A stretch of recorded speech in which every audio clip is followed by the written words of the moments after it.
La historia demuestra que aquellos hombres y mujeres que destacaron en el mundo, en su propio tiempo fueron ignorados, casi olvidados, e incluso algunas veces perseguidos por quienes debieron de haber estimado su aportación para un mundo mejor. Tal es el caso de Jesús de Nazaret, quien para la inmensa mayoría de sus contemporáneos pasó casi desapercibido, mientras que para otros fue motivo de polémica y solo para un grupo reducido significó lo que realmente era, el Salvador de sus almas perdidas. Este patrón se ha repetido durante los siglos. Hoy en día, la persona de Jesús de Nazaret es reconocida incluso por aquellos que no profesan cristianismo, como la de un hombre que vino a revolucionar el pensamiento humano. Inclusive, los judíos, cuyos antepasados fueron los responsables de su juicio y ejecución, han comenzado a reflexionar y a ponderar si el juicio que se le hizo a Jesús fue un juicio justo.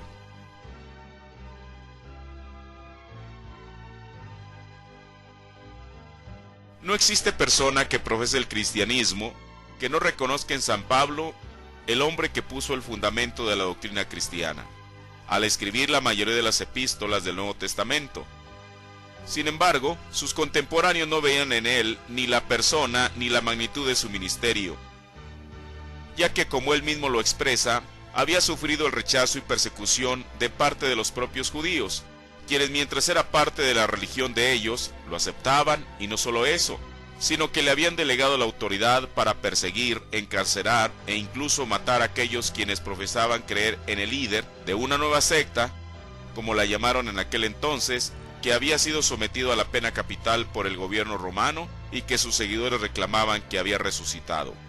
Según muestra el libro de los Hechos de los Apóstoles, estos mismos que en un tiempo lo respaldaron, fueron los mismos que posteriormente lo llevaron ante el magistrado pidiendo su muerte.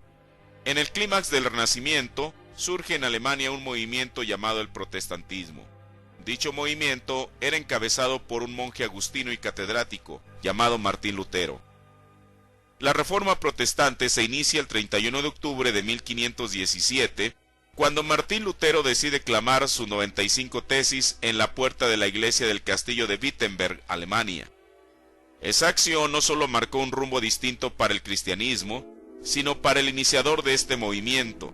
De ser un teólogo respetado y admirado dentro de la propia Iglesia Católica, repentinamente se convierte en un proscrito, sobre quien pesa la pena de excomunión decretada por el Papa León X, y marcado como un hereje, de tal suerte que un día escribió: Mantengo que no ha habido nadie en 1000 años a quien el mundo haya odiado más que a mí. ¿Cuál había sido la grave transgresión de este hombre para inspirar tanto odio de parte del sistema romano y el mundo? El haber desafiado la enseñanza y supremacía del sistema religioso más poderoso del mundo, con un solo versículo de la Biblia: el justo por la fe vivirá. Fue llevado ante la dieta de Worms para que se retractara de sus enseñanzas consideradas heréticas, pero aquel monje, cuya conciencia era cautiva de la palabra de Dios, no pudo y no quiso retractarse, terminando su defensa con una de las mayores declaraciones de total desafío en la historia. Por eso, yo no puedo y no quiero retractarme.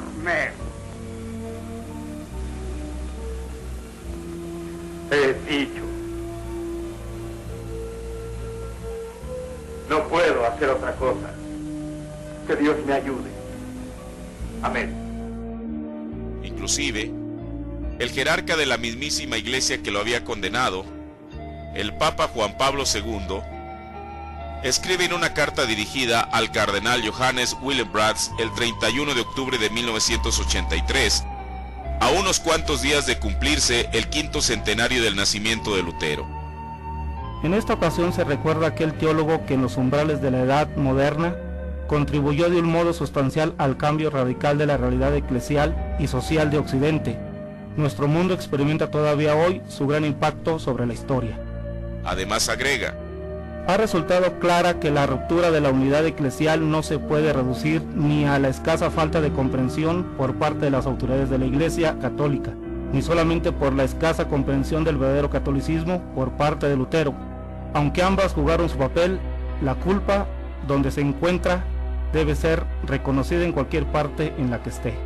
Ante este exiguo reconocimiento de la obra de Lutero por parte del Papa, una vez más observamos el reconocimiento cíclico de la obra de un hombre por parte de la humanidad, reconocimiento del que careció por parte de sus contemporáneos.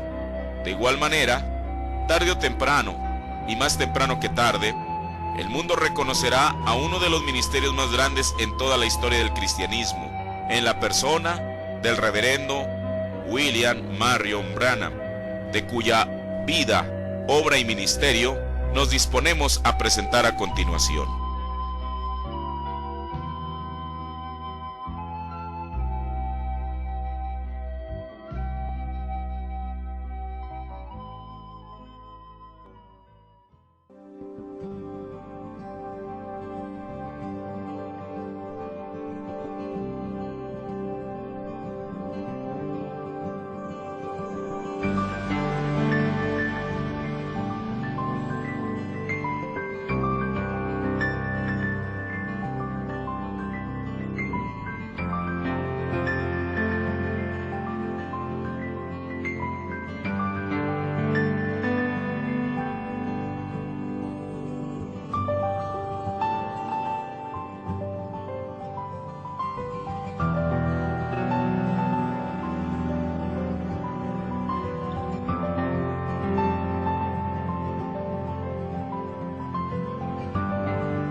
En los albores del siglo XX, particularmente en el año de 1909, más específicamente el mes de abril, el mundo era conmovido por los acontecimientos que ocurrían en ese entonces. El martes 6 de abril, los estadounidenses Robert E. Peary, Matthew Henson y los esquimales Utah e Kingwa, Okyu y Siglu con 40 perros llegan al Polo Norte. Entre el 14 y 28 de abril tuvo lugar una oleada de matanzas contra los armenios por parte del gobierno turco, conocida como Masacre de Sibilia o Masacre de Adana, calculándose en 30.000 los armenios que perdieron la vida. El domingo 18 de abril es beatificada Juana de Arco en la Catedral de Notre Dame, en París, Francia, por el Papa Pío X.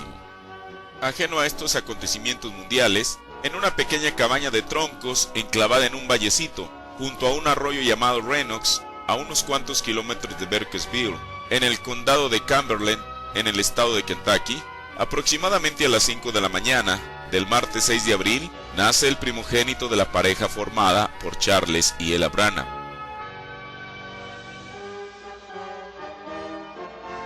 Esa fecha en el calendario judío señalaba el día 15 del mes de Nisan del año 5669.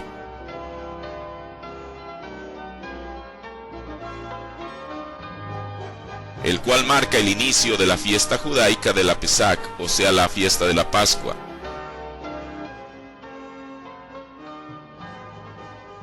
Los rabinos a través de las edades han enseñado que el Mesías muy probablemente vendrá en la noche de la Pascua.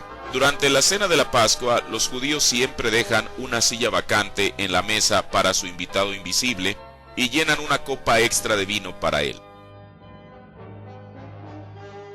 Este invitado invisible, a quien ellos esperan, es el profeta Elías, quien, según creen ellos, anunciará al Mesías de acuerdo a lo que está escrito en el libro de su profeta Malaquías.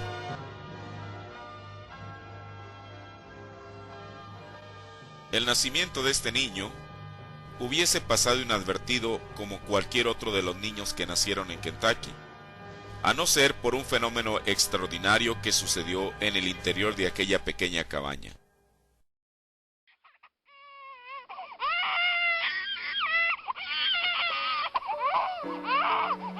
Serían aproximadamente las 5 de la mañana cuando se escuchó el primer llanto de aquel recién nacido. Luego de lavarlo, su madre lo tomó en sus brazos para contemplarlo a la débil luz de una vela encendida sobre una mesa. La cabaña constaba de una sola puerta con una pequeña contraventana en el centro, la cual se encontraba cerrada en este momento. La luz de la aurora se filtraba a través de los resquicios de la cabaña, porque el sol no se asomaba todavía por el horizonte. Cuando Charles Branham, el papá del recién nacido, se acercó a la puerta para abrir la contraventana y ver con mayor claridad cómo era su hijo, al abrirla, repentinamente algo sucedió que lo hizo volverse atrás asombrado. Se trataba de una luz parecida a una estrella de aproximadamente 30 centímetros de diámetro que se había precipitado a través de la ventana.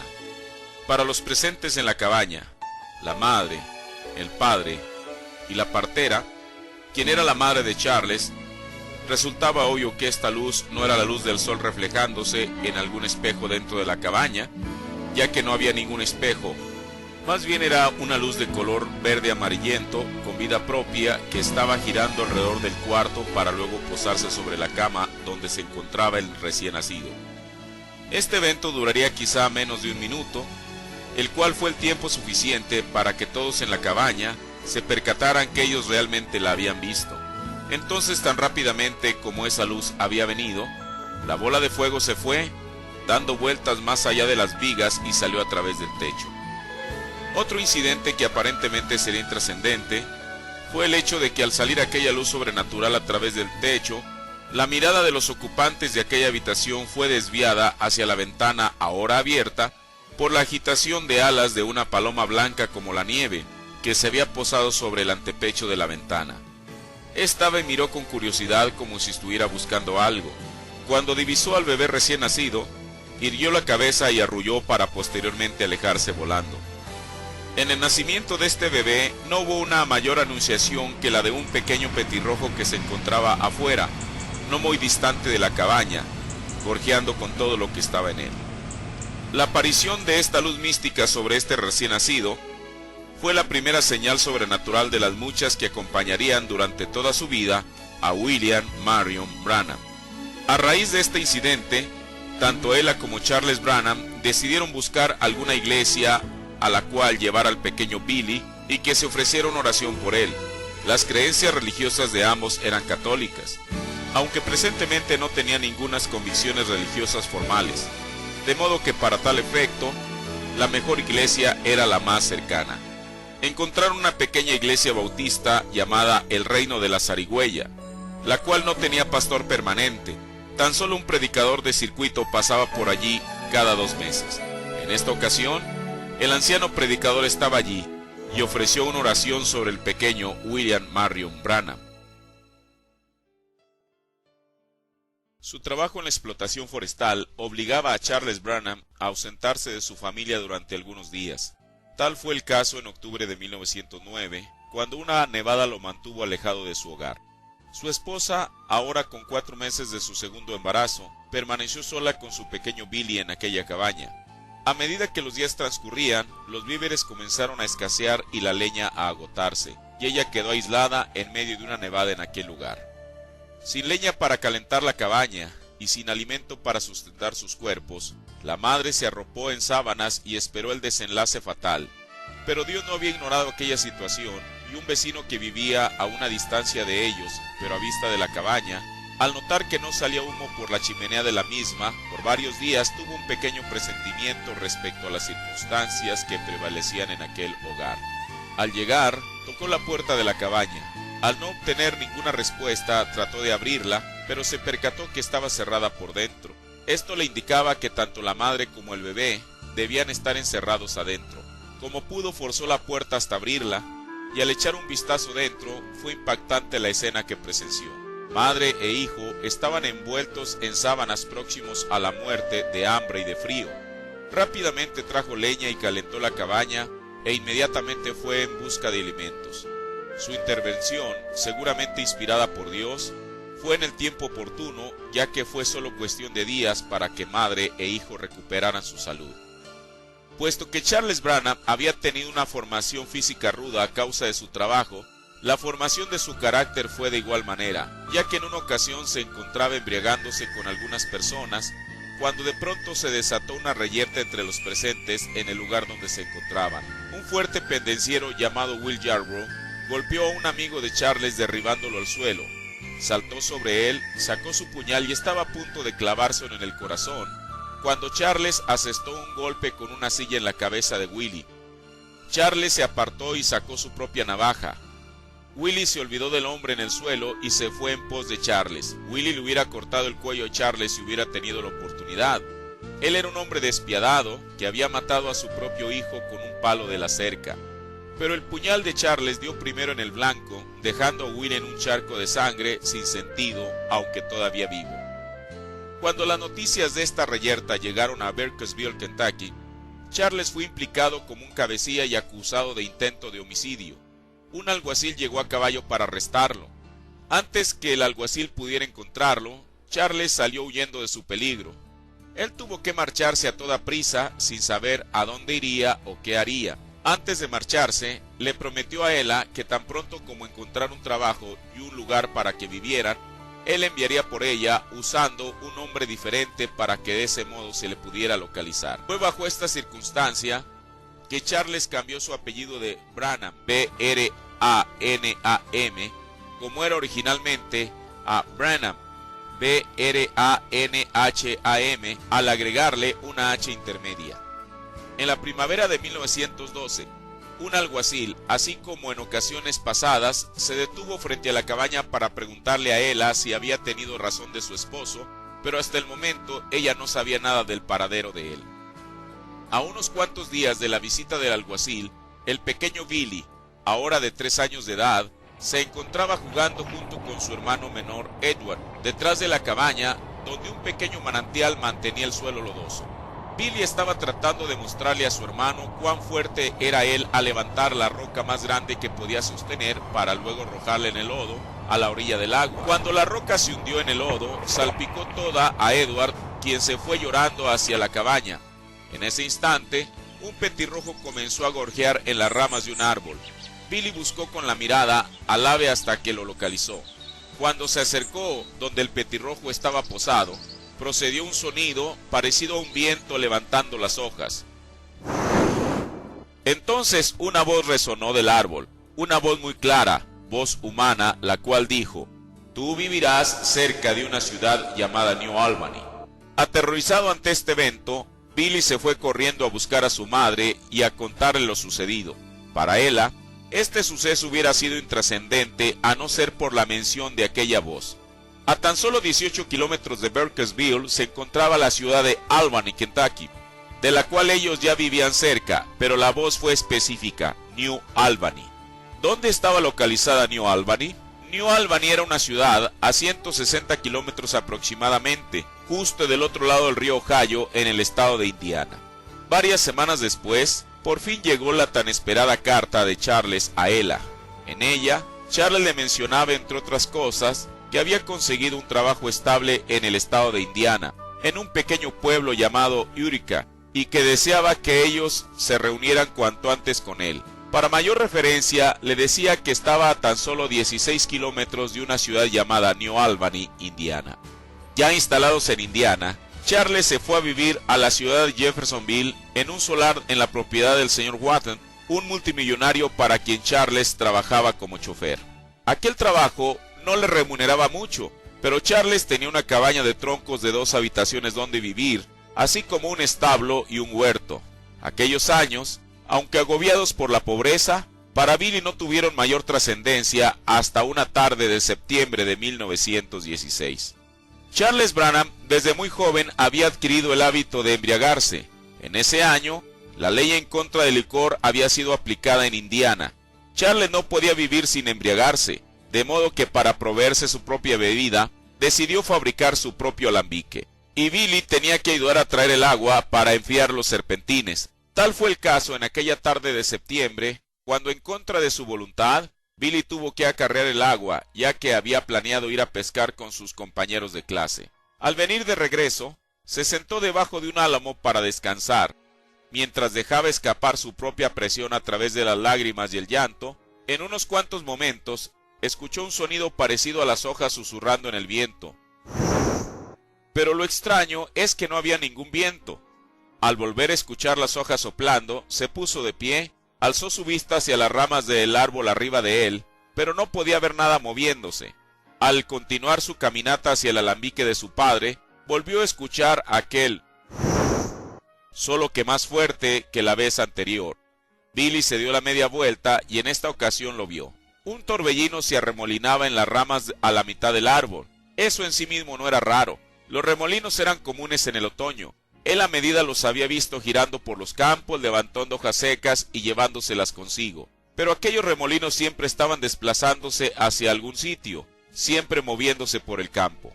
Este torbellino parecía estar estático en algún lugar. Fascinado, Billy observaba las hojas verdes, cafés y amarillentas susurrando y formando remolinos. De pronto una voz retumbó del árbol, una voz grave y resonante, diciendo: Nunca bebas, ni fumes, ni deshonres tu cuerpo en ninguna forma. Habrá una obra que tú harás cuando tengas mayor edad. Al igual que la vez anterior, cuando Billy tenía 3 años de edad, le contó a su madre lo que había ocurrido, la cual pensó que había sido una víbora que lo había mordido, pero al asegurarle Billy que no era eso, ella optó por llamar a un médico para ver qué es lo que le sucedía al pequeño.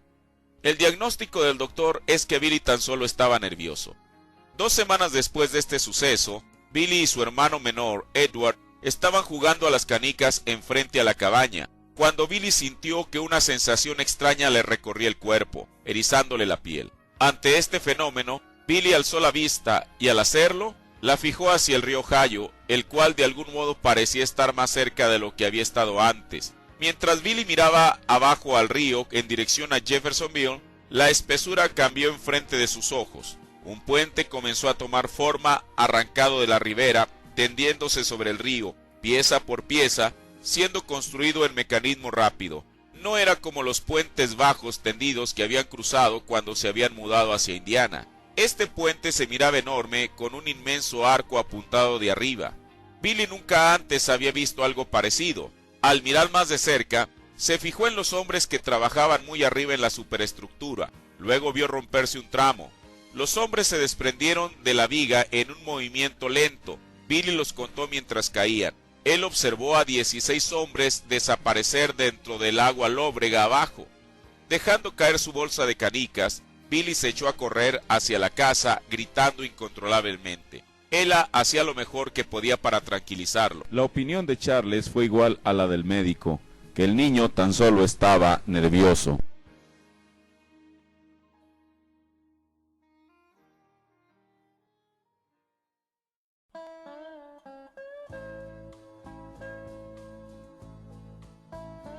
Con el paso del tiempo, estos eventos sobrenaturales en la vida de Billy eventualmente se fueron diluyendo en su memoria. Él inició su etapa de estudiante al asistir a la escuela rural de Eureka, Indiana. Esta nueva etapa en su vida amplió su percepción en muchos aspectos. El ver que él era un niño pobre, que a diferencia de sus compañeros de clase, Él y su hermano menor, Edward, muchas veces tuvieron que ir descalzos a la escuela, aún corriendo pisando la nieve por el viejo camino de Eureka Pike para llegar a ella, que su forma de hablar era diferente por ser originarios de Kentucky. No fue sino hasta en 1923, cuando él ya era un adolescente, que otra experiencia sobrenatural sobrevino a su vida. Un domingo por la mañana, en la primavera, Charles se encontraba con el señor Dornbush, quien le había hecho el trabajo de soldadura de los alambiques, junto con Billy y Edward en la ribera del río Ohio. Los dos adolescentes planeaban buscar botellas en su propio bote de remos a lo largo del río para que Charles envasara el licor que destilaba. Aprovechando el momento, Billy planeó pedirle prestada su lancha al señor Dornbush. Mientras Billy se decidía a pedir la lancha, Charles y el señor Dornbush comenzaron a tomar. Después de un rato, el señor Dornbush le ofreció la botella a Billy para que bebiera de ella, a lo cual él se negó. El comentario de Charles fue: estoy criando varios hijos, solo que uno de ellos es un miedosito, ese es Billy. Ante esta declaración de su propio padre, Billy se indignó y le arrebató la botella al señor Dornbush con toda la determinación de bebérsela. Cuando estaba a punto de tocar sus labios, escuchó una vez más aquel ruido parecido a un torbellino. La botella quedó suspendida, entonces le pareció escuchar aquella misma voz: Nunca bebas, ni fumes, ni deshonres tu cuerpo en ninguna forma. Habrá una hora que tú harás cuando tengas mayor edad. Aterrorizado, Billy dejó caer la botella y se echó a correr por el campo tan rápido como podía, llorando lágrimas amargas de frustración y confusión. Charles dijo con desprecio: ¿ves lo que te dije? Ese es un miedosito. Pero no solo sufrió el rechazo y escarnio de aquellos más cercanos a él, sino que también de sus compañeros de escuela, ya que en una ocasión, en la primavera de 1923, algunos de sus compañeros de clase, disgustados porque el adolescente Billy había acompañado a una de sus compañeras, se pusieron de acuerdo para darle una lección, a fin de que no la volviera a acompañar. Entre varios adolescentes lo sujetaron mientras lo golpeaban y restregaban el rostro de él en el suelo. Después de golpearlo, Billy se dirigió a casa y regresó con el rifle de su padre, dispuesto a matar a sus compañeros. Pero mientras les apuntaba y jalaba el gatillo repetidamente, ninguna de las balas disparó, hasta que los tuvo fuera de su vista. Entonces, cada vez que jalaba el gatillo, cada una de las balas disparaba.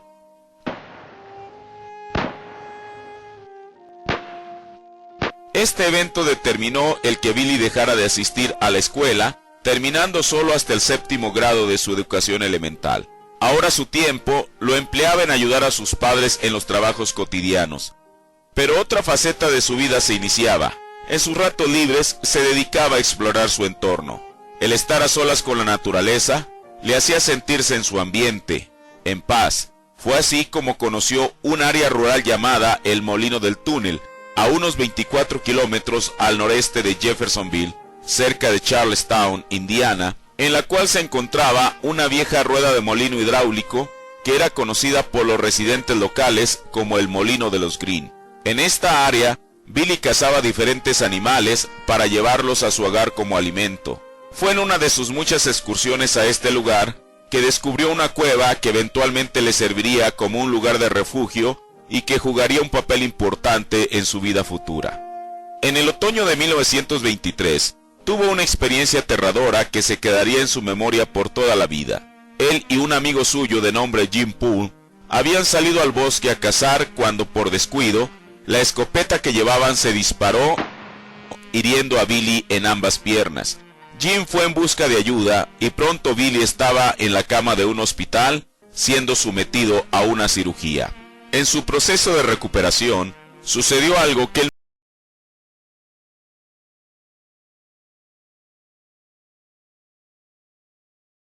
escuchaba los quejidos y lamentos más espantosos que alguna vez hubiera escuchado en su vida, así como veía los rostros más horripilantes de mujeres cuyos ojos parecían tener llagas gangrenosas verdes alrededor de sus ojos y bocas deformadas. Él exclamó pidiendo ayuda por su papá y mamá, pero ellos no estaban allí. En su desesperación y ante esta experiencia aterradora, por fin pensó en Dios y clamó a Él prometiendo servirle. De una manera sorprendente, en un instante se encontraba una vez más en la cama del hospital. Los doctores hicieron lo mejor que pudieron para extraer los perdigones que habían quedado alojados en ambas piernas de Billy. En su condición de conciencia e inconsciencia, soñó que se encontraba en el oeste de los Estados Unidos, en una llanura, y una gran cruz dorada pendía en el cielo frente a él, brillando como el sol e irradiando rayos de luz. Mientras Billy alzaba sus brazos hacia aquel emblema, algunos de aquellos rayos de luz parecían fluir directamente hacia su pecho. Entonces la experiencia terminó y Billy se encontró a sí mismo de vuelta en el cuarto del hospital mirando a su padre. Como cualquier joven de su edad, Billy sentía atracción por las jovencitas. Tal es el caso de una ocasión en que Jim Poole le presentó a una chica, con la cual él pensó que podía establecer una relación sentimental. Pero aquel pensamiento llegó a un fin abrupto cuando, después de dar un paseo en el automóvil de Jim, ella le invitó a embriagarse y a fumar. Ante la negativa de Billy, de los labios de ella procedió aquella misma frase que lo lastimaba más que cualquier cosa en el mundo, cuando ella lo llamó que era un miedosito. Deseando demostrarle que tenía más valor de lo que ella creía, sujetó entre sus dedos el cigarrillo que ella le ofreció. Después de encenderlo, intentó llevárselo a la boca para comenzar a fumárselo, cuando de pronto una vez más escuchó aquel ruido, parecido a un viento, y su mente retrocedió a aquella advertencia que le hizo la voz en aquel álamo. Nunca bebas, ni fumes, ni deshonres tu cuerpo en ninguna forma. Habrá una hora que tú harás cuando tengas mayor edad. Arrojando el cigarrillo, salió corriendo del auto en el que iba junto con su amigo Jim, ante el escarnio de la chica, quien le repetía una y otra vez que era un miedosito. Su vida definitivamente no era igual a la de los demás, ya que eventos raros e inverosímiles le ocurrían, como en la ocasión en que él y su amigo Jim Poole estaban paseando por un carnaval, y una gitana que estaba fuera de una carpa lo llamó para revelarle que había una luz siguiéndole. Billy quedó estupefacto ante esta declaración, pero esta gitana le explicó que él había nacido bajo una señal, e incluso añadió que él había nacido para un llamamiento divino. Fue en septiembre de 1927 que decidió tomar una decisión radical cuando optó por cambiar su lugar de residencia al aceptar la oferta de ayudar a manejar el automóvil del señor Francisco, un amigo de la familia, quien prometió pagarle $3 a cambio por ese viaje hacia el oeste de los Estados Unidos. Al arribar allá, particularmente al estado de Arizona, llegó a trabajar en un rancho ganadero llamado Círculo R, propiedad de un hombre de apellido Dale, en un pueblo llamado Wickenburg, al noreste de Phoenix. En una noche en particular, después de terminar sus jornadas cotidianas, cuando después de cenar puso como almohada la montura de su caballo y se recostó solo para escuchar a un anciano tejano de apellido Slim, quien, afinando su guitarra, comenzó a entonar aquella canción llamada El sueño de un vaquero. El mensaje de aquella canción realmente tocaba una fibra sensible en William Branham, ya que él sabía cuál era el destino final de aquel ganado que no estaba errado, la carnicería. Entonces el Slim cambió la tonada para entonar un antiguo himno de iglesia. Al escuchar esa melodía lenta y prolongada, Billy sentía un dolor marcado en su corazón. Él se dio la vuelta y subió la sábana alrededor de su cabeza, dejando tan solo espacio suficiente para sus ojos y nariz. Las estrellas parecían tan cercanas, como si ellas estuvieran pegadas justo arriba de las montañas. En el murmullo perpetuo de la brisa, a través de los pinos, Billy se imaginaba que oía a Dios llamándolo como él había llamado a su primer hijo extraviado. Adán, Adán, ¿dónde estás tú? Todo aparentaba ir bien, ya que él se encontraba en el ambiente que tanto había deseado estar desde que en Jeffersonville veía películas de vaqueros, cuando era niño en el Teatro Leos. Pero su estancia de 2 años en el oeste llegó a su fin cuando recibió la noticia de que su hermano Edward había fallecido. Esto debió afectarle profundamente, ya que Edward era un año menor que Billy, y sin duda que en su infancia y adolescencia habían compartido muchas cosas, entre otras, la pobreza y privaciones de sus años escolares. Al recibir esta impactante noticia, pensó si acaso su hermano Edward estaría preparado para encontrarse con Dios. Pero luego aquella pregunta le reviró: ¿acaso estaba él preparado para encontrarse con Dios? Billy regresó a Jeffersonville para el funeral. Al término de su sermón, el reverendo McKinney dijo: pudiera haber alguien aquí que no conoce a Dios. Si es así, acéptelo ahora. Billy se agarró de su asiento para impedir ponerse de pie. Algo extraño estaba tirando de su corazón, alguna clase de magnetismo que él no entendía. Cualquier cosa que fuese, lo estaba haciendo miserable.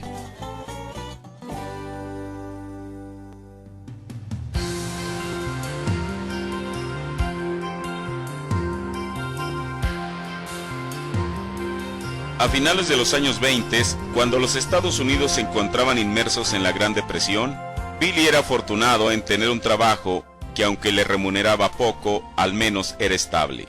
Él había conseguido un empleo en la Compañía de Servicio Público de Indiana, cuyas tareas eran revisar las líneas de electricidad, los ductos de gas y la red de agua potable. En una de aquellas mañanas en que se dirigía en un autobús Greyhound rumbo a Henryville, Indiana, a unos 32 kilómetros al norte de Jeffersonville, fue abordado por una mujer quien se identificó como una astróloga. Le dijo que él había nacido para el oeste y le repitió lo que la gitana le había dicho tiempo atrás, ya que una vez más le refirió que él había nacido bajo una señal. E incluso le reveló la fecha de su nacimiento, al decirle que él había nacido el 6 de abril de 1909 a las 5 de la mañana. Además agregó que el destino de él radicaba en el oeste. Ante esta declaración, Billy decidió poner fin a la charla. A medida que el tiempo transcurría, alrededor de 1930, él llegó a ser un boxeador profesional. Boxeando como un amateur, él nunca perdió una pelea. Después de un año en la pelea de guantes de oro, él se volvió profesional, ganando 15 combates profesionales, incluyendo un campeonato profesional peso gallo que incluía boxeadores de 3 estados. Por ahora, él pensaba que era invencible. Entonces una noche encontró la horma de su zapato. En una ocasión él fue programado para pelear con Billy Pritchard, un boxeador de campeonato de Virginia del Oeste. El combate fue celebrado en el Coliseo Evansville de Evansville, Indiana. Billy Brannan manejó hasta Evansville con su amigo Howard McLean, un boxeador de peso welter que también tenía un combate aquella noche. Ellos tomaron su comida a las 3 de la tarde, entonces regresaron caminando a la arena, de modo que pudiesen descansar un rato antes que se les vendaran las manos para sus peleas. Billy traía puesta una bata de boxeador azul. Él sacó un peine de su bolsillo y lo pasó por su cabello espeso y oscuro. Howard le echó un vistazo a su acompañante y silbó. «¿Sabes, Billy? Te pareces a un predicadorcito bautista». Billy se puso rojo de ira. Él siempre era susceptible a los insultos y en su pensamiento, la palabra predicador equivalía a miedosito. Billy separó las piernas y alzó sus puños. Aun cuando Howard lo sobrepasaba en 13,5 kilos el peso, Billy estaba listo para medirse con él.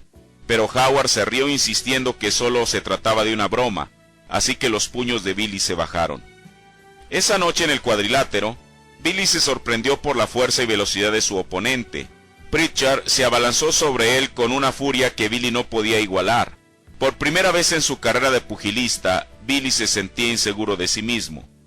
Al principio del combate, cuando primero se dio cuenta de que estaba en dificultades, seguía pensando que podía pelear con Pritchard hasta un empate, pero a medida que progresaba la pelea y Billy absorbía repetidos golpes, comenzó a preguntarse si Pritchard iba a matarlo. Hacia el final de la pelea, mientras Billy estaba descansando en su banquillo entre los rounds, él alzó su vista al techo y oró en silencio prometiéndole a Dios que si le permitía salir vivo de aquella pelea, dejaría el boxeo. Después de aquella noche, Billy nunca más se volvió a subir a un cuadrilátero. Pero Dios no se había olvidado de aquella promesa que Billy le había hecho cuando fue salvado de aquel abismo sin fin y tuvo que detener su carrera de una manera definitiva. Un día mientras reparaba los medidores de gas, al probar las fugas, los gases superaron sus sentidos. Las secuelas fueron dolores de cabeza y mareos, así como su estómago se negaba a recibir cualquier alimento. Después de varios exámenes, los doctores determinaron que era apendicitis y que necesitaba ser operado. Ante el temor de repetir aquella experiencia espantosa en la cama de un hospital, consintió en la operación con la condición de que fuera anestesiado localmente. Mientras estaba en el proceso de recuperación, sintió que su pulso menguaba hasta que se encontró en un bosque oscuro y frío.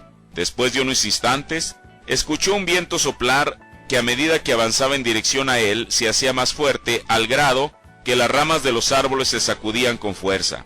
Él pensó que seguramente esto era la muerte, pero repentinamente el panorama a su alrededor cambió.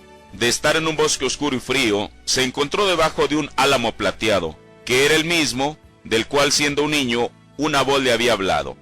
Parecía estar volviendo a aquel mismo escenario y condiciones de aquella tarde de septiembre de 1916, e inclusive era la misma voz, solo que ahora cambió en su frase final. Nunca bebas, ni fumes, ni deshonres tu cuerpo de ninguna forma. Yo te llamé, y tú no quisiste ir. Al escuchar esta declaración una vez más, él pensó si acaso ya había dejado escapar su última oportunidad de salvación. Cuando en un estado de absoluta desesperación, preguntó la identificación de aquella voz, ésta le reiteró por tercera ocasión. Yo te llamé, y tú no quisiste ir. Fue entonces cuando de lo más profundo de su ser, exclamó por misericordia, haciéndole una promesa a Jesús, no solo de seguirle, sino también de servirle. En un instante, él estaba de vuelta en la cama del hospital consciente, y no solo eso, sino en vías de recuperación. Cuando fue dado de alta en el hospital, aquellas secuelas persistían en él, ya que su estómago se negaba a recibir cualquier clase de alimento sólido. El diagnóstico del médico fue desfavorable, puesto que le dijo que tendría que vivir bajo una dieta estricta por el resto de su vida. Pero con todo y eso, él estaba dispuesto a cumplirle a Dios su promesa. Consiguió una Biblia y por primera vez la leyó de principio a fin. De alguna manera encontró su identidad allí, ya que descubrió que Dios le había hablado a Job desde un torbellino. Además que al leer los ministerios de Pedro y Pablo, se dio cuenta que aquellas experiencias que él había tenido de estar en un lugar y de pronto, y ajeno a su voluntad, encontrarse en otro sitio completamente distinto, la Biblia las llamaba visiones. Él comenzó a visitar las diferentes iglesias en su localidad, preguntando cómo podría tener un encuentro con Dios. Pero cada iglesia que visitaba tenía un método distinto al de las demás. En medio de esta confusión en las iglesias, decidió buscar por sí mismo el tener ese encuentro con Dios. ¿Pero cómo? Si había un lugar que le había traído cierta paz interior, era la soledad de la naturaleza, así que él pensó que sería ese un buen sitio para hacerlo. Al caer en su realidad, que si aún si él gritaba pidiendo ayuda en aquel bosque, quizá no daría resultado, lo que hizo fue escribir una carta y dejarla clavada con una tachuela en un árbol. Tal vez Dios la leería y acudiría en su ayuda en su gran necesidad. Dear sir, I know you passed down this path here because I said you're squirrel hunting. I know you can come by. I know you're here. I want to tell you something. Al regresar al día siguiente y ver que aparentemente nada había sucedido, determinó que si Dios estaba en todas partes, cualquier lugar sería bueno para su encuentro con él. Él halló ese lugar en un cobertizo detrás de su casa. Fue allí donde, en un estado de desesperación y hasta de histeria, le confesó a Dios cuán malo era él y su gran necesidad de él. Al tener una sensación extraña, abrió los ojos y vio una luz ámbar formando una cruz, flotando en el ambiente. De la energía que irradiaba de ella, procedió una voz con un lenguaje que Billy no entendía, para luego desaparecer. Él le habló a esa luz pidiéndole que si sus pecados eran perdonados, que volviese a aparecer. Paradójicamente, allí estaba de nuevo esa luz. Fue allí cuando él sintió realmente que un gran peso se había ido de él. Emocionado a más no poder, salió del cobertizo y, buscando una manera de desahogar su gozo, se encontró con unas vías de ferrocarril que se extendían por detrás de su casa. Subiéndose al terraplén, corría por aquellas vías saltando de gozo al saber que había sido perdonado. Unos cuantos días después de aquella experiencia, su madre Ela le contó un sueño que ella había tenido en el cual lo veía predicándole a todo el mundo. Ahora parecía que por fin la vida le sonreía en todos los aspectos, ya que en el otoño de 1932, mientras revisaba unos medidores de electricidad en una calle de New Albany, conoció a una jovencita quien dijo llamarse Hope Amelia Brumback. Había algo en ella que él no había visto ni percibido en otras jovencitas. Al entablar una plática con ella, descubrió que ella era una cristiana que asistía a la iglesia misionera bautista, localizada en la calle Watt de Jeffersonville, cuyo pastor era el reverendo Roy E. Davis. Billy mostró su interés en asistir allí, aunque al principio su verdadero interés era estar con ella. A medida que el tiempo pasaba y veía la sinceridad de su pastor al predicar la palabra de Dios, esto lo hizo escudriñar por sí mismo más detenidamente las Santas Escrituras, hasta que descubrió que aparte de su arrepentimiento, él necesitaba ser bautizado. Su convicción de lo que había leído le indicaba que la fórmula era en el nombre del Señor Jesucristo, conforme a Hechos 2:38. Aunque esta fórmula era diferente a lo enseñado y practicado por la Iglesia Bautista, el pastor Davis consintió y le bautizó de esta manera. No pasó mucho tiempo para que el pastor Davis notara la devoción y el amor por Jesucristo de Billy, de modo que le propuso el entrar al ministerio, lo cual era el complemento de aquello que Billy mismo le había prometido a Dios. Así que próximo a la Navidad del año de 1932, el Dr. Roy Davis ordenó a William Marion Branham como un ministro del Evangelio de Jesucristo, de acuerdo a las leyes y ordenanzas de la Iglesia Misionera Bautista. Billy tenía 23 años de edad.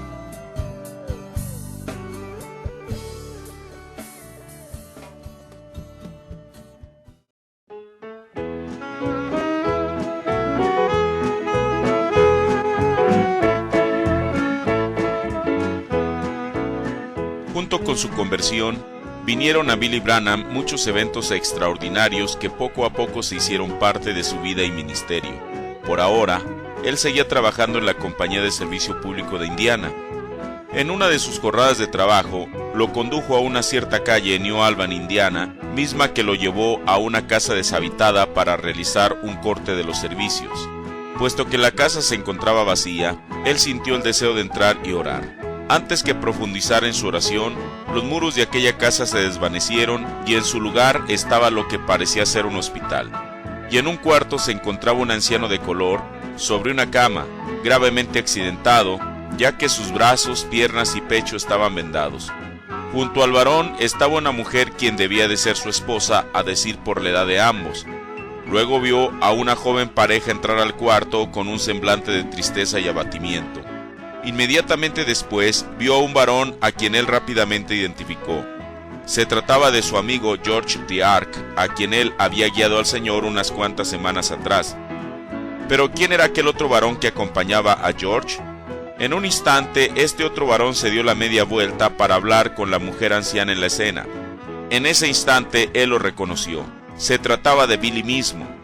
Entonces se vio a sí mismo orando por el anciano de color, quien inmediatamente se incorporó de su cama y estaba quitándose los vendajes de su cuerpo, ante el asombro de doctores y enfermeras del hospital. Luego se halló a sí mismo del otro lado de la acera del hospital y en ese instante se abrió la puerta principal del mismo, y aquí venía saliendo el mismo anciano bajando las escaleras, pero ahora sin vendajes y caminando por su propio pie, como si nunca hubiese estado internado en el hospital víctima de algún daño. Antes que Billy mismo se pudiera explicar lo que estaba pasando, repentinamente él mismo había vuelto a su realidad, de rodillas orando en aquella casa vacía. ¿Qué le había ocurrido? Aunque no se había movido un ápice de su lugar, él había visto desarrollarse varias escenas que desembocaban en la sanidad de una persona. Al día siguiente, al llegar a su trabajo se encontró con John Potts, quien estaba detrás del escritorio de atención a clientes. Billy pensó que al ser Potts un cristiano, quizá entendería el fenómeno que le había ocurrido el día anterior. Aunque le prestaba atención a la descripción de lo ocurrido, Potts no se mostró muy interesado hasta el día siguiente, cuando Potts mismo abordó a Billy para contarle una historia que podía estar relacionada con el éxtasis o lo que fuera que le había ocurrido. Efectivamente había un anciano de color de nombre William H. Merrill que correspondía a las características que Billy le había mencionado. Este se encontraba internado en el hospital St. Edwards a causa de fractura en las costillas que había recibido por el impacto sufrido de un automóvil en contra de su carreta, cuyos ocupantes eran una pareja. Buscó a su amigo George y le contó lo sucedido. George aceptó acompañar al hospital. Al llegar, encontraron la escena tal como se le había mostrado en la visión. Cuando Billy le narró al anciano de color su experiencia, este estuvo plenamente dispuesto a que se orara por él. Paradójicamente, después de la oración, el anciano estaba completamente sano y listo para ser dado de alta. Billy y su amigo esperaron en la acera de enfrente del hospital, solo para corroborar que lo que él había visto dentro de aquella casa abandonada se cumplía al pie de la letra. Esto era apenas el principio de una cascada de experiencias sobrenaturales en su vida. A la mañana siguiente, Billy se encontraba en su habitación de la casa disponiéndose a iniciar su siguiente jornada de trabajo. Repentinamente, la habitación se iluminó como si alguien hubiese accionado el interruptor de electricidad, pero nadie había hecho eso. Era obvio que era otro hecho sobrenatural. Mientras intentaba entender de lo que se trataba, se encontró él mismo en otra habitación. Él podía ver una sala más amplia con un sofá, un sillón de brazos acolchados, un diván, mesitas esquineras y lámparas. En una esquina se observaba una cama alta. Él observó que acostada en esta cama se encontraba una mujer de mediana edad, cuyas extremidades estaban terriblemente deformadas. Mientras Billy la observaba, las piernas de ella volvieron a la normalidad. La mujer se bajó de la cama y se dirigió hacia él, lo cual le permitió verle el rostro. Cuando esta escena terminó, él se encontraba de vuelta en su habitación. Ese mismo día su jornada de trabajo lo llevó al oriente de la calle Oak número 2223 en New Albany. En este momento su tarea era interrumpir el suministro de agua de una casa dúplex. Al preguntar si el agua continuaba saliendo, lo atendió una jovencita de nombre Dorothy, quien al ir a verificar eso dejó la puerta entreabierta, permitiendo a Billy ver al interior de aquella casa. Lo que vio lo dejó estupefacto. En una de las esquinas de la habitación se encontraba una cama, y acostada en ella estaba una mujer cuyas piernas estaban horriblemente deformadas. Cuando Billy se presentó, ella se identificó como Mary Der Ohanian, una mujer armenia cristiana quien había estado durante 17 años en aquella condición. Ella había estado leyendo su Biblia pidiendo de Dios un milagro en su propio cuerpo, siendo estimulada por un artículo que acababa de leer esa mañana en un periódico local de un milagro que había ocurrido el día anterior en el hospital St. Edwards. El nombre de aquel varón de cuya oración se acreditaba el milagro era el mismo de aquel joven que había llegado hasta su puerta. Sin querer esperar más, le pidió a Billy que orara por ella, a lo cual Billy respondió que él iría a orar a alguna otra parte y luego regresaría. Cuando él sintió la inspiración para regresar y orar por la mujer, acompañado de su amigo George, regresaron a la casa, y al estar de rodillas pidiendo la sanidad de ella, a través de sus párpados percibió que una luz estaba en la habitación. Cuando los abrió, efectivamente allí estaba una luz ámbar en forma de aro. Ante este evento, él la declaró sana en el nombre de Jesucristo. Fue tal la fe de la mujer que inmediatamente se comenzó a deslizar hacia abajo de su cama, y mientras lo hacía, ambas piernas fueron transformadas hasta estar completamente normales. Ante tal evento, su hija Dorothy, quien acababa de entrar, al ver a su madre completamente normal, emitió un grito estridente que atrajo la atención de los vecinos, quienes no podían dar crédito a lo que sus ojos veían. Aun cuando tenía la seguridad de la salvación de su propia vida, en su corazón estaba la carga porque sus seres queridos recibieran aquel mismo don gratuito.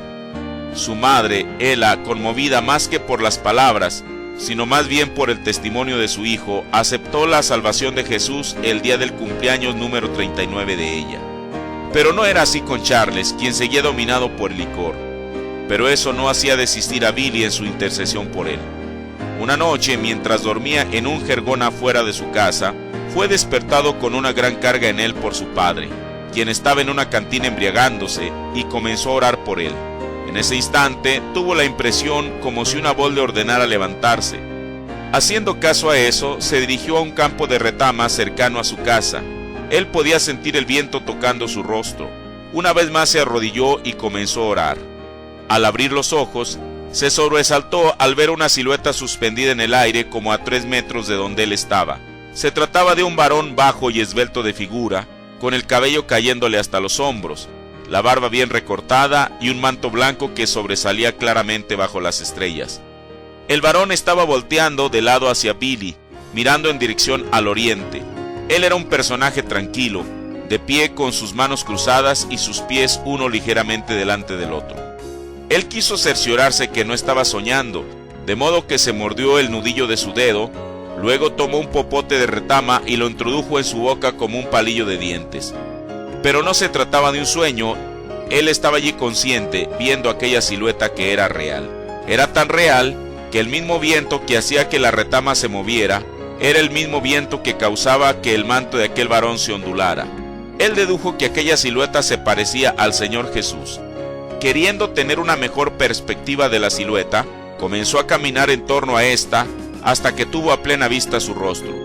Para llamar su atención, carraspeó, pero aquello no produjo ningún cambio en la figura, hasta que finalmente se llenó de valor para llamarlo por su nombre y le dijo: Jesús. El varón se dio la media vuelta y extendió sus brazos. Eso fue lo último que Billy recordó antes de perder la conciencia, no sin que antes aquella silueta dejara una imagen grabada en su memoria. Su rostro era firme con autoridad, parecía como que si él hablara, el mundo llegaría a su fin, pero por otra parte, sus ojos irradiaban tal bondad, compasión y amor. Al recobrar la conciencia, al despuntar el día, se encontraba en el mismo campo de retama, solo que con su pijama empapada con sus propias lágrimas. Levantándose, se dirigió a su casa a cambiarse de ropa y de ahí a la casa de su pastor para saber cuál era la opinión de él de esta experiencia.